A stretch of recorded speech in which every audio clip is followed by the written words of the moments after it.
So without further ado, I'd like to start the session. We have 3 wonderful papers here on human resources management. That is the theme of this particular session. I'm going to be, you guys would have all had the opportunity to attend sessions yesterday, so you know how it runs. So I don't have to go into too much detail, but a quick reminder that after the presentation, there will be, I'm actually going to give 8.5 minutes to give some room for swap over between sessions. So I'm going to time an 8.5 minute discussion session after each of the presentations. Without further ado, I'd like to start the first presentation. One broker is not the other.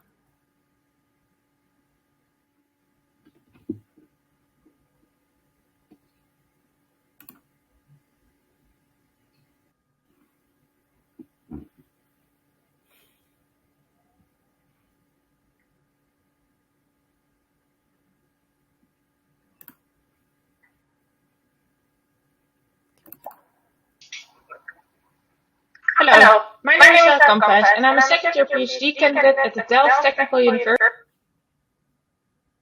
In the following 10 minutes, I will present my is not the other. Inter- and Inter-Organisational knowledge brokerage in project-related construction settings. This work is a collaboration with my supervisors, Alfons from Marrewijk and Marleen. First, I would like to tell you something about the research aim and the research question we attempted to answer in this paper. So the research aim was to gain insights in the roles of knowledge brokers of public construction clients within different construction settings. Since public construction clients often work in different construction settings and in different collaborations with private partners. Therefore, the research question is what is the role of the knowledge brokers in the knowledge networks in temporary inter-organizational project settings? So, as I briefly stated before, this paper is written in the setting of the public construction client. Public construction clients are responsible for the construction and maintenance of a large part of the built environment. Here, we see examples of a Dutch dike on the left and social housing on the right. In order to fulfill the responsibility to construct and maintain the built environment, public construction clients collaborate with private organizations in temporary project-based settings. And in order to learn within and from these collaborations, knowledge has to be transferred. In this paper, we have conceptualized these inter-organizational temporary project-based settings as temporary networks. Since thinking about the project as a temporary network helps us understanding the behavior of individuals on the basis of the relationships these individuals have with the others in the network. Hence, in order to understand the knowledge transfer in and between projects and their parent organizations, we can turn to social network theory. So, social networks play an extensive role in the learning of the organization. But for organizations to learn, knowledge needs to be transferred. Social network theory also states that individuals are embedded in a web of social relationships, and these social relationships influence the behavior of individuals and collectives. And when thinking about knowledge transfer, we can then state that the position of the individual in a social network is of importance to see how much knowledge people can gain, but also how much knowledge people can also transfer. And therefore, we chose to look into the roles of the knowledge broker. A knowledge broker is a person who connects two otherwise disconnected individuals. In this case, Evie is a knowledge broker, and Evie facilitates the knowledge transfer between John and Liza. Hence, the knowledge broker plays a large role in facilitating the knowledge transfer between different people in the organization. However, when thinking about inter-organizational collaboration, it is also useful to think about the parent organization of the people in the network.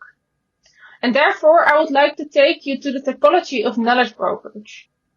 So let's imagine that there are two organizations. A client organization, this is shown in blue, and contractors. these are shown in yellow. So first there's the coordinator role, and here John, Evie and Liza belong to the same organization, the blue organization. The second type of brokerage is the itinerant broker. Here John and Liza belong to the same organization, but Evie belongs to the yellow organization. This is also known as the consultant role, because as you can see, Evie is the outsider who bridges knowledge from two people from the same organization. The third role is the gatekeeper. Here, Evie and Liza belong to the same organization, and John belongs to a different organization. Hence, with this type of brokerage, the knowledge broker brings knowledge from outside of its own organization in. And hence, the gatekeeper, hence Evie, also decides which knowledge comes into the organization. Fourth, there's the representative role. Here, John and Evie belong to the same organization, and Liza belongs to another organization. With this role, Evie thus has the power to decide which knowledge goes outside of the organization, so which knowledge the blue organization will share with the yellow organization. Fifth and finally, there's the liaison role. And in this role, every person belongs to a different organization. So this brokerage role is very inter-organisational. So in order to gain insights in the prevalent knowledge brokerage roles of public construction clients within different settings, we chose to analyze two different cases. So the first case is an in-house maintenance and renovation department of social housing corporations. And the second case is a dike reinforcement project of a water authority. And what's interesting is that the activities and the construction activities of both of these cases are embedded within a different degree within the parent organization. So in the in-house maintenance and renovation department, the activities are highly embedded within the parent organization, while the dike reinforcement project of the water authority is highly autonomous. And in this study, we have used a social network approach. And this means that we conducted data collection through an online survey to all members of the cases, so both the public and private organization members, and ask them to whom do you ask advice and to whom do you give advice. And we use this measure of advice since advice is giving advice and asking for advice is a knowledge transfer mechanism, so to say. And in addition, we also ask our respondents about their age, tenure, parent organization, and educational level. And we've analyzed this data using UCINet. And to give you an example about how this social network evolves, here we see an advice network of the dike reinforcement case. What we see here is that the green dots are public construction clients and the red dots are private contractors. Since we are interested in the knowledge brokerage positions of especially public clients in construction and how they bridge between people from different organizations, which we see here that they do, we did an additional analysis. And these were the results. And I would like to point you to the in-house maintenance in case 1 to the advice asking, where we can see that the coordinator role is very prevalent for the public construction client. But in the dike reinforcement project, we see that the itinerant role is very prevalent for the public construction clients. So what we see here is that in the in-house maintenance and renovation department, there is a very inter-organizational knowledge brokerage going on of the public construction client. So the public construction client mainly shares and transfers knowledge within the own organization. On the other hand, in the dike renovation project, the public construction is mainly a consultant.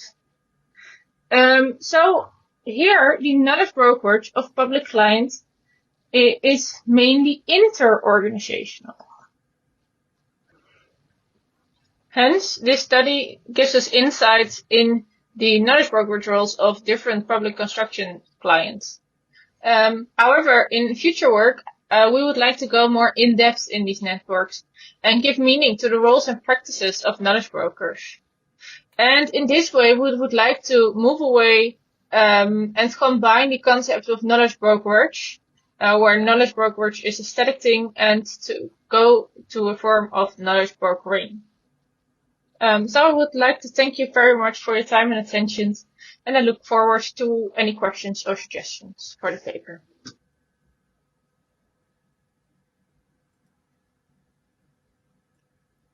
Thank you very much. Are there any questions from the audience? I know that I have muted people, so please feel free to unmute yourself. First I have to change the mode. Now it's in discussion mode. Now you can unmute yourself. Feel free also to... My name is Kamphuis, and Oh, what's happened? Okay. And feel free to, of course, also put your questions in the chat if you prefer, or if you are having trouble with your microphone. Any questions from the audience? Patrick, I can't quite see the chat box there. Okay. Perhaps I can ask the first question. I'm really interested in this idea of when you were talking about different types of network, and how some projects may have a intra-organizational network, and some have a sort of inter-organizational social network. So it's all good and well that you've mapped that now. So the question then is, what are the consequences? Have you noticed any differences in the way knowledge brokering is conducted, or how it might affect or impact on aspects of knowledge management within a project because of these differences between the two projects? Yeah, thank you, Vivien, for your question. Can you hear me? Yes, we can hear you. Yes. Okay, perfect. I'm hearing an echo. Slight echo. If those that are not speaking, please mute, because it might be some feedback from your mic there. So, as I understand correctly, your question is about how these different kinds of networks, just so to say, so an inter-organizational and an inter-organizational network, how this affects the knowledge brokerage and the knowledge management. Is that correct? That is correct, yes. Yes.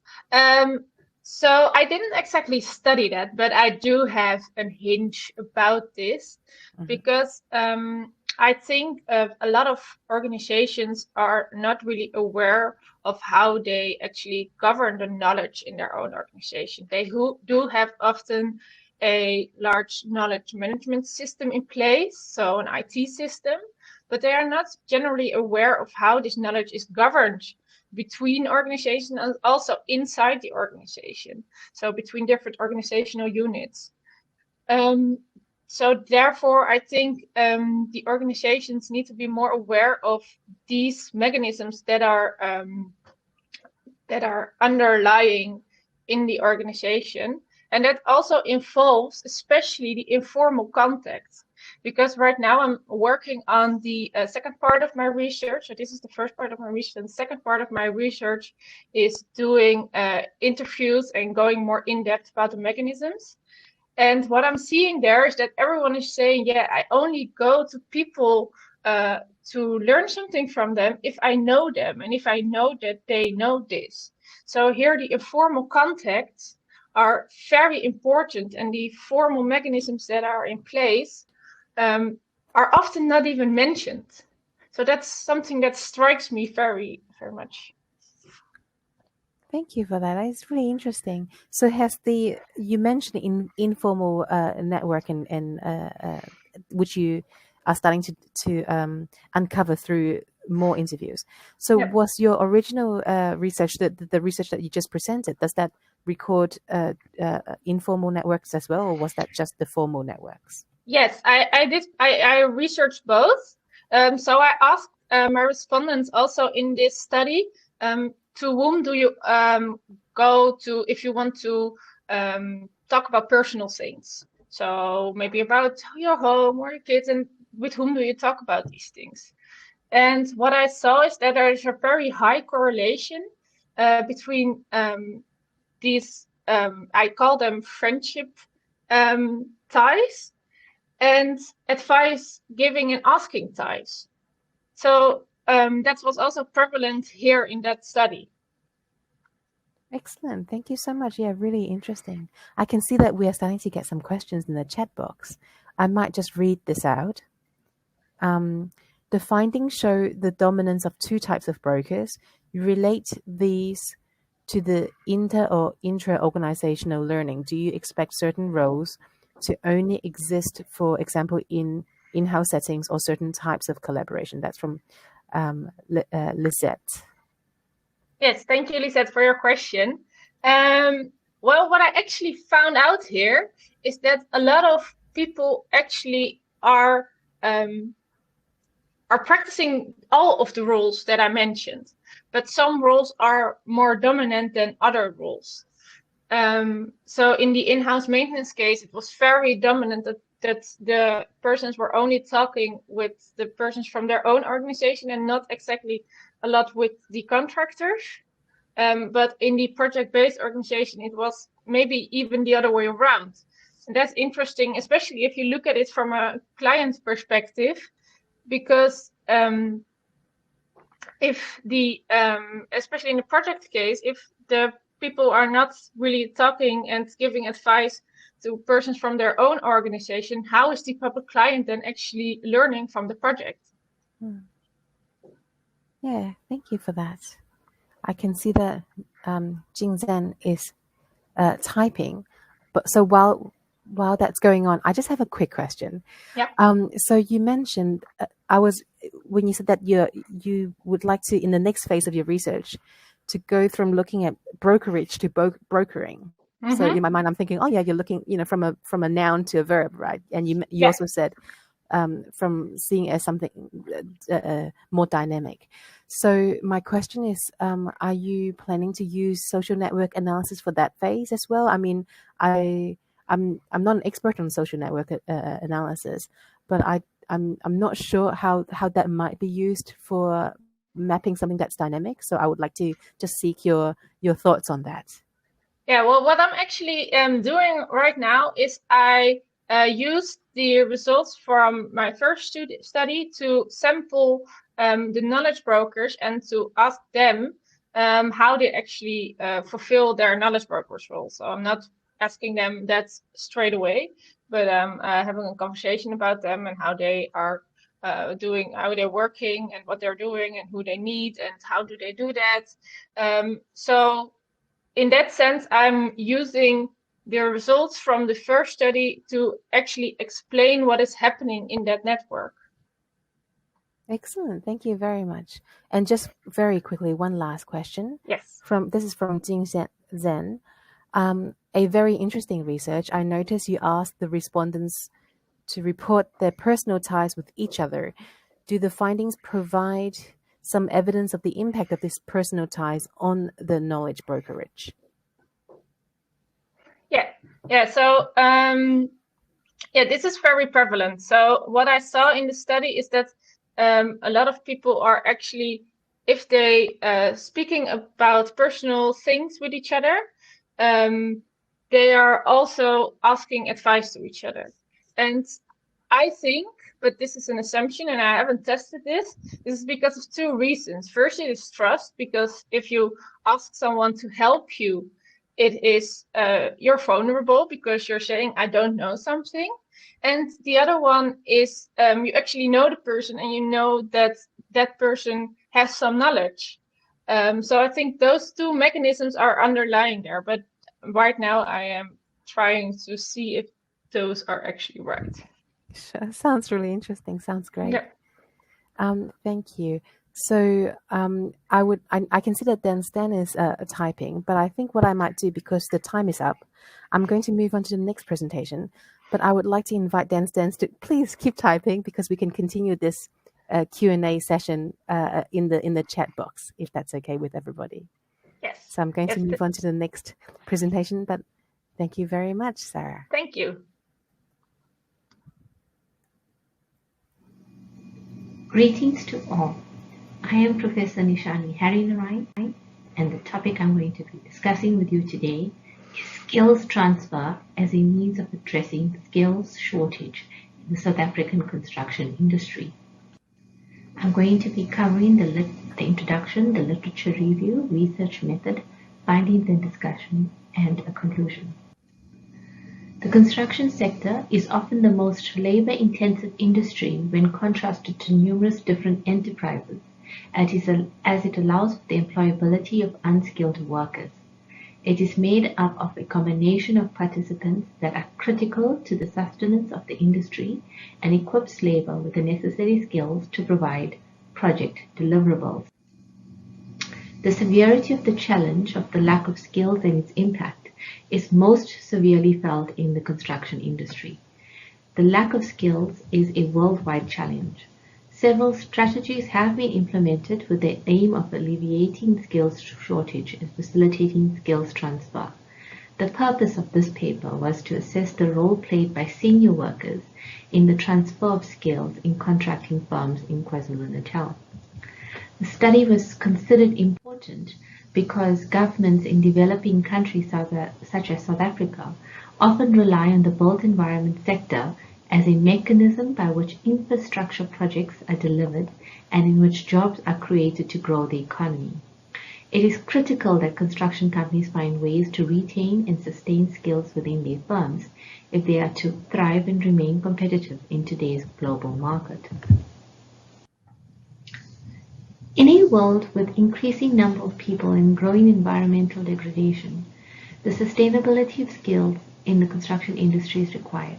The lack of skill sets that are critical to the construction industry is a challenge to contractors, as they rely on the services rendered by skilled workers in order to successfully meet their project targets. Skills shortage is regarded as a key risk to project delivery. Skills shortage has a severe negative societal and economic impact. The problems arising as a result of skills deficiency in South Africa include the significant level of joblessness and the resultant desperation. It is manifested in business owners who are struggling to locate suitably skilled people and in graduates who find that their qualifications render them unemployable. In order to reduce skill shortages in the industry, skills transfer in the workplace is regarded as a possible solution. Skills transfer is the method in which one teaches an employee how to perform a new task of skill. Skills transfer between employees has the desired effect of creating a lasting bond between them, and senior workers are able to train future business leaders, and this provides a way for them to give back to the organization. For this quantitative study, the population comprised of 230 contractors recognized by the Master Builders Association as general contractors. Furthermore, the contractors were subdivided in accordance with their location. Contractors located in the city of Durban were selected, yielding a total of 55 contractors. 33 contractors, which was deemed sufficient for this study, was then randomly selected for the distribution of an online questionnaire. Prior to conducting the questionnaires, ethical clearance was obtained and all 33 contractors responded. In terms of findings, the causes of skills shortage was also looked at. 82% of the workers agreed that unemployability of young graduates was a significant contributor towards skills shortage. There is a constant supply of graduates for careers that are no longer experiencing growth, adding to skills mismatch and shortages. Changes in technology was also seen as an important cause in skills shortage.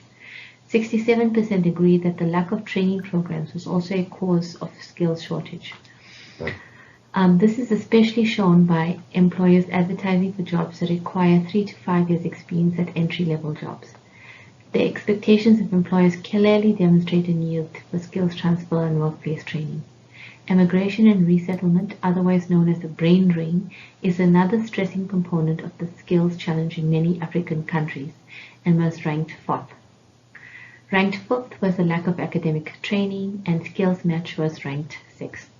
The retirement of senior staff in companies has repercussions of leaving younger workers without the skills necessary to meet the targets and productivity of the former retired workers, making it a priority to improve the occupational training programs within a company. South Africa requires about 240,000 additional workers yearly to meet the workplace demands to fill the positions left by retirees and people resigning. In terms of the challenges that affects junior workers in the construction industry were also looked at. The main challenge that junior workers experienced was underqualification. 58% of the participants felt that they lacked experience, which was ranked 2nd. The third challenge experienced by junior workers was the fact that they were unfamiliar with the people they worked with. Of interest was the fact that the complexity of the work that needed to be conducted was not considered a major challenge. A challenge the South African construction industry also faces is a high dropout rate in skills development programs. Government-initiated skills development programs experience dropout rates between 45 to 65% in most of their skilled development programs. Training for a newly employed graduate is critical, as graduates leave educational institutions with the theoretical knowledge but often lack practical experience. 67% of the junior workers leave skilled programs because they receive better job opportunities, and they also feel they do not get enough help. The least likely reason for junior workers to leave was because of lack of commitment. The transfer of skills has received increased attention because of its significance in the role it plays in the construction industry. This table shows the skills transfer strategies from senior workers to junior workers that can be used. Mentoring is generally regarded as a more popular method of transferring skills, but this study, surprisingly, 73% of the respondents agreed that working in projects with diverse teams was the first method that was selected as skills transfer method. This was followed by mentoring meetings with junior and senior workers. The successful workplace training is centered around the core purpose of producing an expert technician who is able to think critically and apply themselves professionally in a manner that promotes individuality.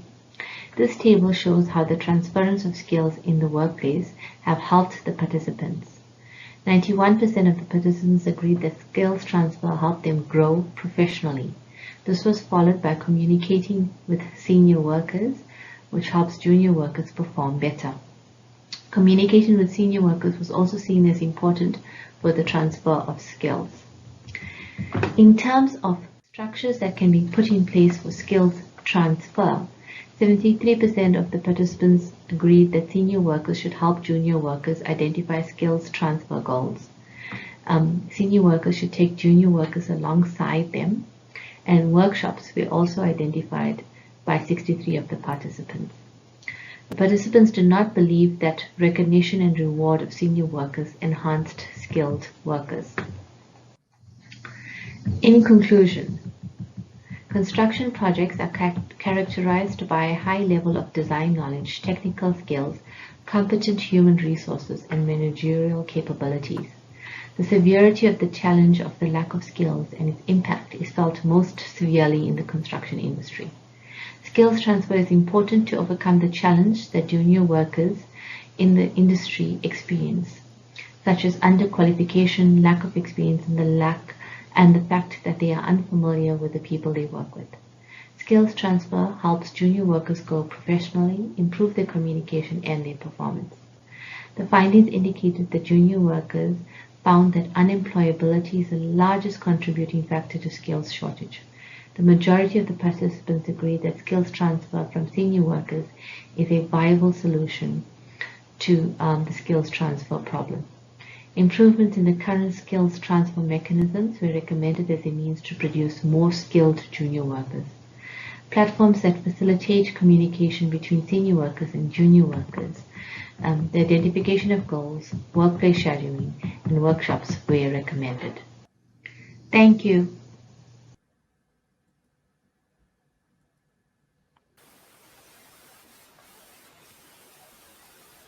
Thank you very much for that presentation, Nishani.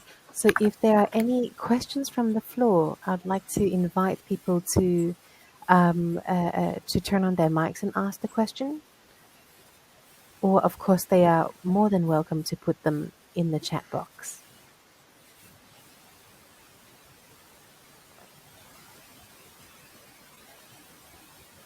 All right. I think I might kickstart the question. Oh, I can see Dan Stan starting to type. I don't know if it's relating to if he's got a question, but in any case, I might start off. Thank you very much for the presentation. Very interesting. So just firstly, a point of clarification. You mentioned that you have distributed a survey or conducted a survey rather and distributed to 33 contractors. Yes. Are these, do you mean 33 individuals? So that's the first. It was individuals in 33 different firms. Okay, so individuals in 33 different firms. So how many respondents in total? So it was one individual per firm. So we wanted a vast, yeah. Excellent. So, and then I think you did flash it up fairly quickly, but just to confirm, the distribution of your respondents, were they actually the junior workers? Because that was identified as a, you went into that in quite a lot of detail. Were they the junior workers or were they the senior workers? So they were the junior. We wanted to understand what they felt about the skills transfer. I see. So they were giving some comments about the challenges that they face and what would help in terms of knowledge transfer or in terms of training. And what would help them going forward. Yes, indeed. Okay. So my first question is, so in conducting a survey, surveys are really good for seeking out what. And then usually in the analysis section, you start to sort of discuss and sort of hypothesize the why and the how. I can see that you started to do that in the discussion and conclusion, but I just thought I would like to ask you to elaborate. Why? Why do you think these problems exist? There's a host of reasons, and I think we were very concerned with the fact of the graduates, our students, not being able to find employment, and when they do find employment, they lack the experience, or the employers are not happy with their performance. And we've also noticed that employers are now looking for graduates who have 2 to 3 years experience before employment. So the why was, why is this occurring, and how can we look at other means of assisting these graduates so that they can be employable as soon as possible. Excellent. So perhaps maybe as a, looking at the devil's advocate then. So you've got measures that you have identified that junior staff members might like. For example, you mentioned that, mentoring, but then actually they just want to be included, right? So I have to, maybe it's getting a bit too long now, the question. The first part of the question, just a point of clarification, what do you mean by diverse team, to be included in a diverse team? Sure. But then the wider question is, what do you see to be perhaps some of the challenges or pushback that they might face to implement these changes? Absolutely. And I think, Vivien, what we found with the study is that we need to look at it or conduct a further study to look at it from the senior workers' perspective. And I think you see some challenges to implementing these changes. What pushback? Because these were from the junior members, right? I think from the senior workers, time is generally a huge factor. Because they're doing more than one project at a time. There's lots of demands and stresses on them. So I think that is going to be a big pushback. But when I do the follow-up study, I'd like to see what the responses will be. Thanks. Okay, thank you for that. Any questions from the floor, please?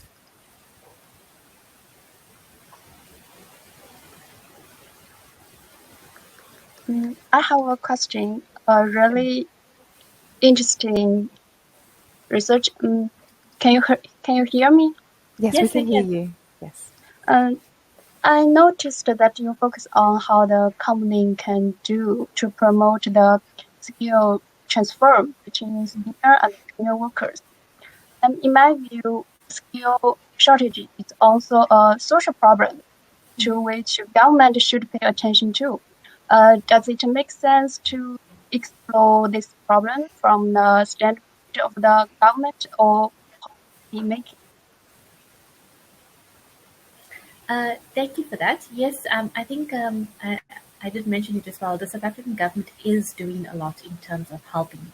So we were also just looking to see what private sector can do as well. So we have government initiatives, so the CETAs, where they have training initiatives for recent graduates, and they run training programs.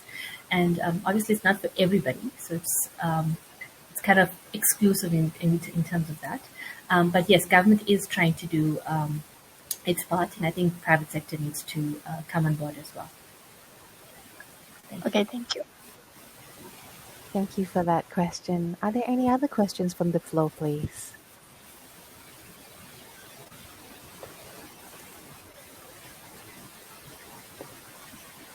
Perhaps I would like to tag a follow-up question on that last discussion. What do you think the government could do more? What do you think? What sort of policy directions do they need to take? I think more incentives in the private sector. So government can only do so much. And it does have some sort of training initiatives which private sector can tap into. But I think promoting it more and enhancing it, sort of providing an incentive will greatly assist. What sorts of incentives do you mean, actually? So maybe tax cutbacks, something like that. So they'll get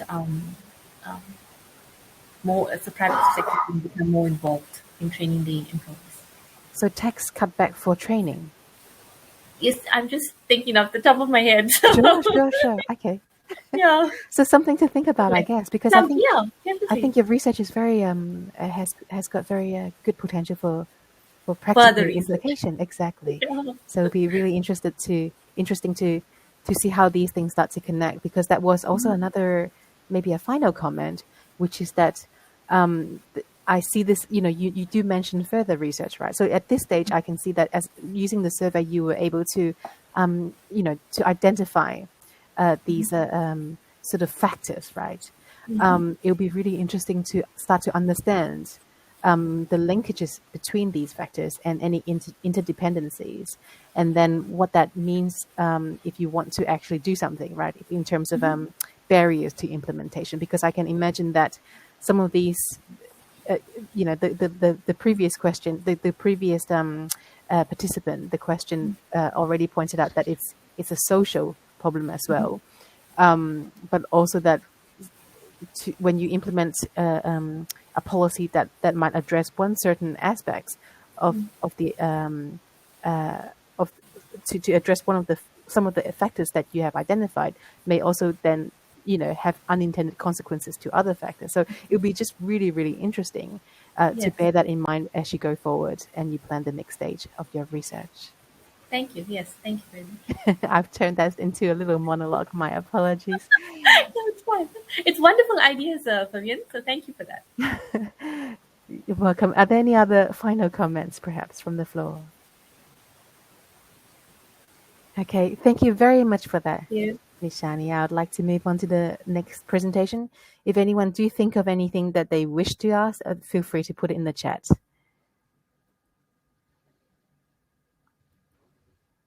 Hello, everyone. I'm pleased to be here with you and share my research. My name is Qinzhen. I'm from China. I'm working in Chengdu University of Finance and Economics. Now I'm going to close my camera and start my talk. The subject of my talk is impact of regulatory focus on opportunistic behavior in construction projects. I do this research with the help of my two co-operators, Li Qing and Tingting. My talk will go with the 5 parts. To start with, I will talk about what motivates us to do this research. As we know, opportunistic behavior is tempting and rampant in construction projects, like taking advantage of contractual loopholes, shaking obligations, and hold-up problems. Both this happened not only in the side of contractor, but also the clients. Sometimes the clients may take many kinds of excuses to delay the payment. This concept is first proposed in transaction cost theory by Williamson. Based on his work, scholars in different areas define it according to their research background. Professor Das and Rama define it in the field of strategic alliance, which is widely recognized. That is a behavior by a party that pursues self-interest with deceit at the expense of other parties. Given opportunistic behavior is a critical topic in the construction industry, the first thing we should know is what causes it. By doing so, we can prevent it effectively. First, let's have a look how previous research answered this question. They focused mainly on 4 aspects: asset specificity, uncertainty of construction projects, information asymmetry, power asymmetry. However, less attention has been paid to the inherent characteristics of the party. Moreover, we talked with practitioners and find parties have different motivational orientations. Some are risky, open, and eager to maximize gain, and others are conservative and try to avoid loss. Existing literature mentioned this as well.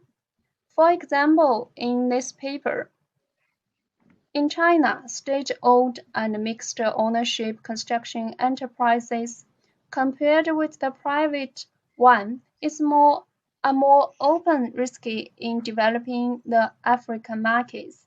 They are more willing to employ local people even though they know serious conflicts may be caused by cultural differences.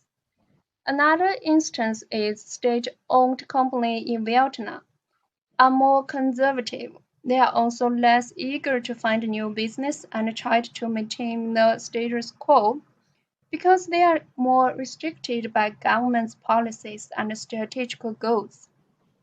Based on the above, we came up with an idea. Parties' motivational orientations may help us to understand the genesis of construction project parties' behavior. To describe their motivation orientations, we applied the regulatory focus theory, which is primarily a psychological term, but Professor Das and Kumar proposed that it can be used to describe the macro-level motivation of organizations. There are 2 kinds of focus: promotion focus and prevention focus.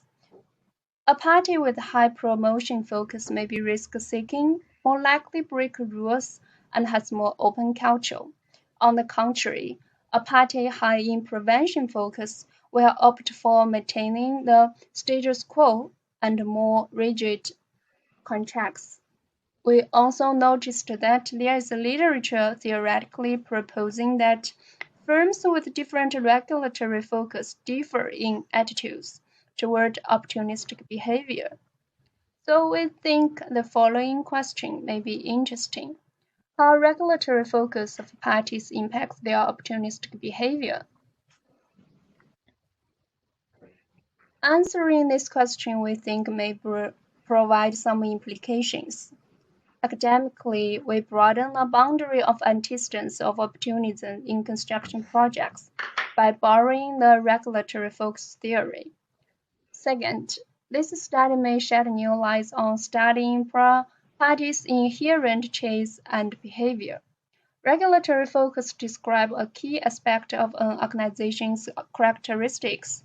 Maybe we could learn more about the way they make decisions by using this theory. Practically, we think the parties could easily predict other partners' behavior by figuring out their motivational orientations. Meanwhile, parties can know their own orientations. Better mutual understanding is good for cooperation. Based on previous research and theory, we developed two hypotheses. The first one is the promotion focus of the client is positively associated with its opportunistic behavior. The second is the prevention focus of the client is negatively associated with its opportunistic behavior. Next, we will move to the part of method. We collected data using survey. The respondents were the practitioners of clients in construction projects. The sample size is 123. We analyzed the data based on partial least square structural equation modeling. We reported the gender positions, years in current position of the response, as well as project types.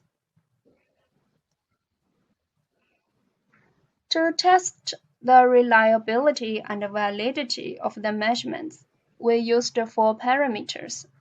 From Table 3 and Table 4, it can be seen that the values are acceptable.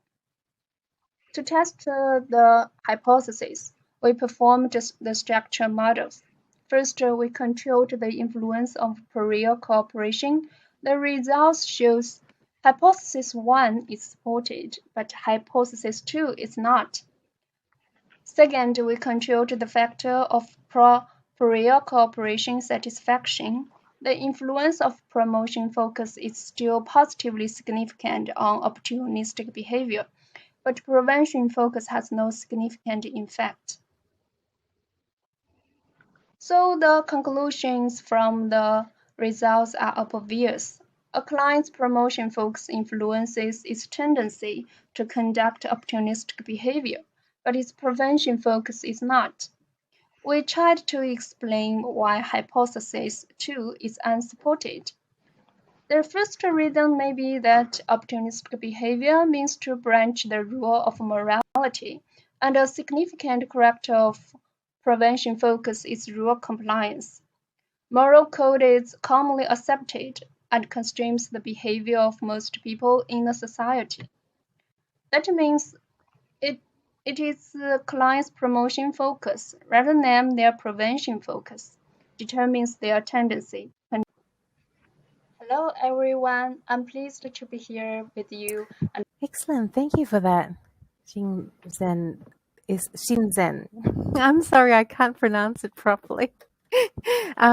Is there any questions from the floor? Feel free to put it in the chat or to just unmute your microphone and speak up. Okay, as per the other, maybe the people are still gathering their thoughts. As per the other 2 presentations, I might just ask the first question, if that's okay. My question is, so you are looking, your research question that you posed was to try to explore how different regulatory foci affect opportunistic behavior. And you mentioned that the makeup of organizations in China have these different types of makeup, stake-owned, mixed ownership, and private. So I know a little bit about this, not too much, but I've heard, how they function quite differently. And I think in a way that's a unique, or maybe at least a quite a distinctive aspect of construction organizations and construction projects in China compared to, for example, in the UK or the US, where the stake-owned organizations operate really differently. So an opportunity in your exploration is to identify how these different arrangements, the setup of the companies, impact on the opportunity behavior. So I would like you to elaborate on that point, please. Thank you for your question. And I don't know if I understand your question clearly. Do you mean the company's arrangement? So I'll just, the main point is, what are the differences in opportunistic behavior in your findings of stake-owned compared to mixed ownership compared to private, specific to your findings? Mm.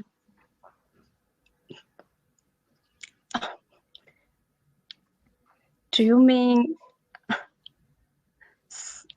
could you repeat again? Of course.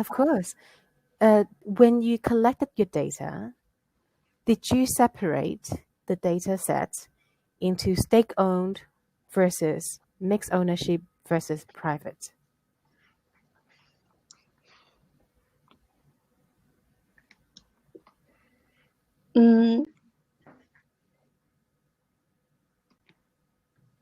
State-owned company. And mixed ownership. So you mentioned this in your presentation, right? Yes. State-owned, mixed ownership, and a private. And you said they behave differently, right? Yes. So did you see any differences, any distinction between them in the framework of your research?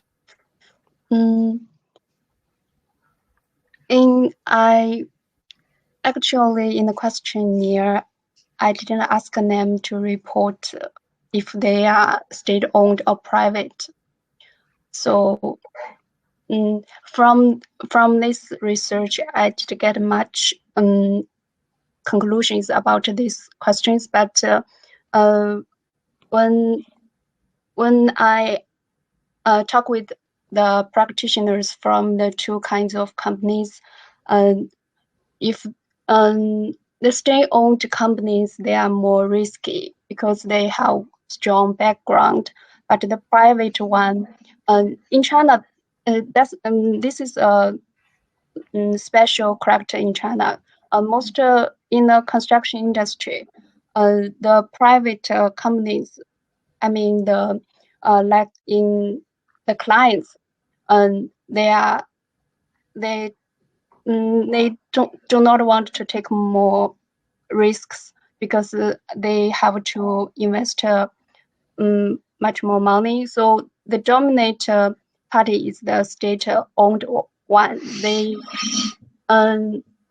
try to explore more opportunities. So I think the state-owned one is more has a promotion focus. They are different from the private one. Interesting. It would be really, I think, beneficial to confirm that. I think whether or not this is this relationship, there's a correlation in this relationship. Another question that I had that relates to that is maybe just a point of clarification. You mentioned promotion focus and prevention focus. You mentioned this was part of your hypothesis. What were the characteristics that you identified to define prevention versus promotion focus? We use 10 indicators, 5 for promotion and 5 for prevention.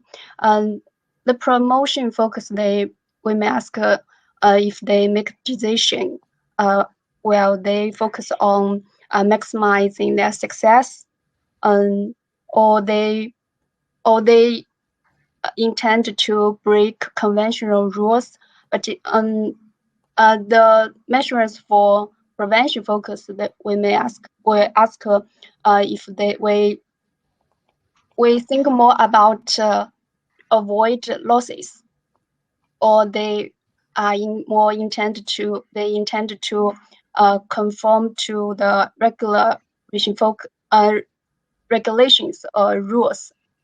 So I use this way to divide their characters. Interesting. And is that an abstract? Do you ask that in an abstract form, or do you give it as a scenario? Do you ask them to apply it in a scenario?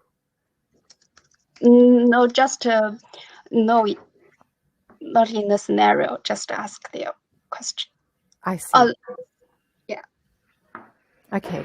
So that's also interesting in that, because then we are looking at how they perceive themselves versus in a particular situation what they might actually do. So so can I then surmise that in your research you are reporting on how they perceive themselves? If you ask them an abstract question and you say, okay, as an organization, do you are you more sort of with a prevention focus or a promotion focus? Is that correct? Yes, just like their culture. Just like a culture, but you're asking them sort of, in a broad sense. You're not applying it to specific scenarios. Trying to find out what they actually do in a specific scenario. Okay. Yes. Do you have any plans to verify whether or not that matches then? What they say they do compared to what they actually do? Actually, when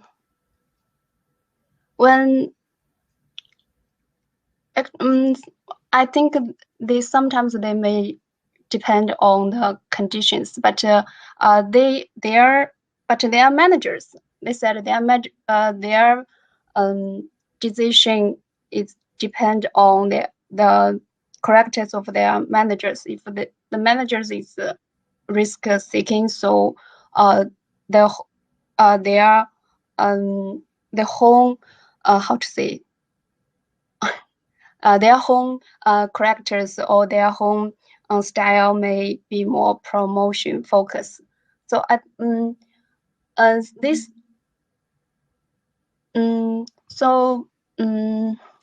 how to say I think different there are different companies may have the different styles to make decisions, but I have to admit maybe in different situations they may show different focus, but from a whole how to say situation, or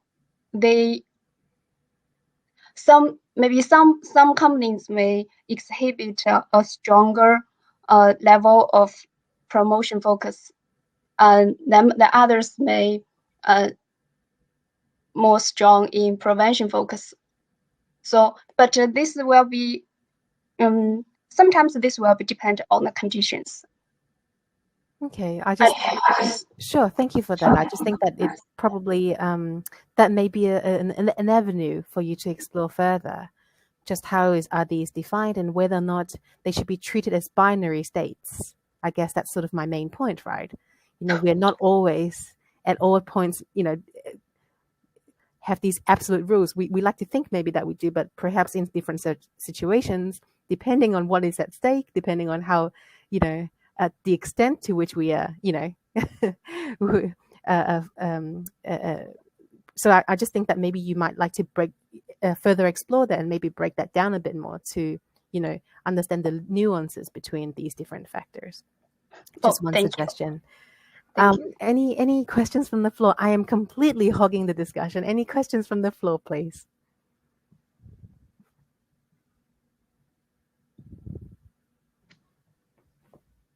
No? All right. Well, we're around for the rest of the conference anyway, but I would like to take this opportunity to thank all three of our presenters, three very interesting presentations. And I hope you enjoyed the discussion as well, even though I seem to have dominated it somewhat. But enjoy. Thank you very much to the presenters, and enjoy the rest of the conference.